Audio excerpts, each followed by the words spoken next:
తెలంగాణలో అనేకమైనటువంటి ప్రాంతాలలో ఎల్లమ్మ పోచమ్మ దేవాలయాలు చాలానే ఉన్నాయి. అందులో ప్రముఖంగా బైరంపేటలో ఉన్నటువంటి శ్రీ రేణుకా ఎల్లమ్మ పోచమ్మ దేవస్థానానికి ప్రత్యేకమైనటువంటి విశేషం.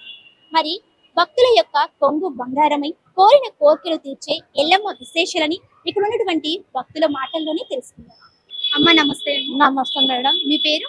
నా పేరు రామాదేవి. మౌలాలి హౌసింగ్ బోర్డ్ లో ఉంటాము.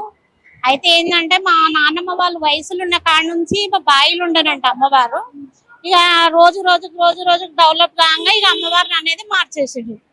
అప్పుడు చాలా చిన్నగా ఉండే, లోపల బావి ఉండే, ఇంత సందు ఉంటుండే, సందులతో ఏం చూసేటోళ్ళు.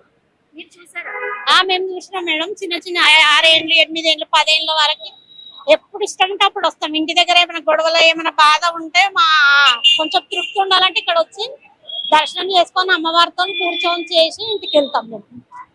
చాలా సత్యం గల తల్లి. మీకేమైనా అంటే అమ్మవారి కృప వల్ల ఏమైనా కోరికలు తీరాయా? మా బాబు పుట్టిండు. ఇప్పుడు మా బాబాకు సంతానం లేదనేసి మేము ఇక్కడ వచ్చి తొట్టెలు కట్టినాం. సంతానం అవుతుందన్న నమ్మకం. నెక్స్ట్ ఇయర్ వరకు పాపనన్న బాబన్న పుడితే మంచిగా చేస్తామని వచ్చి భోజనం చేసినాం, మొక్కినాము, దర్శనం చేసుకున్నాం, వెళ్ళినాం, లంచ్ చేసి వచ్చినాం. ఇటు తిరిగి వెళ్దామని. మీరు చూసినప్పుడు గుడి చాలా అంటే ఒక బావి బొడ్రాయి ఇలా బావిలాగా ఉండే. ఇక్కడ పోషమ్మ ముత్యాలమ్మ గుడి ఉందా, అక్కడ ఇంత చిన్నగా ఉండే అమ్మవార్ల గుడులు. 2 జోడ నాగదేవతలే ఉండే, అక్కడనే ఉంటుండే. ఇక రోజు అయినా కొద్దిగా ఈ రాజకీయ నాయకులు అయినా కొద్దిగా జనాలు ఎక్కువైనా కొద్దిగా గుడి ఇంత డెవలప్ అయిపోయింది. చాలా డెవలప్ అయింది. అప్పుడు చాలా చిన్నగా ఉండే, ఇంత జనాలు లేకుండే, ఇంత రోడ్డు లేకుండే. 10 ఒకటి వస్తుండే బస్సు. ఇప్పుడు అక్కడ అమీర్పేట వరకే లాస్ట్ ఉన్నది బస్సులు.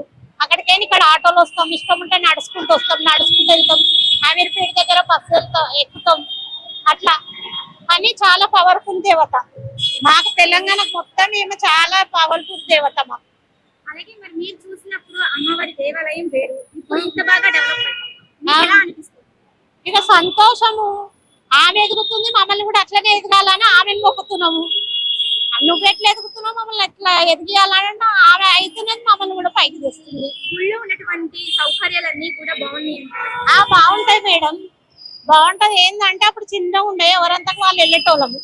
ఇప్పుడు విఐపీలు వాళ్ళు కొంచెం ఎక్కువ కదా, కొంచెం క్యాష్ ఉన్న వాళ్ళు వాళ్ళకి అలాగ ఉన్నది. అయినా మామూలుగా నార్మల్ గా మనం వెళ్ళాలనుకుంటే టికెట్ తీసుకొని ఉంటే వాళ్ళని మనల్ని ఒకటేలాగా చూస్తాం.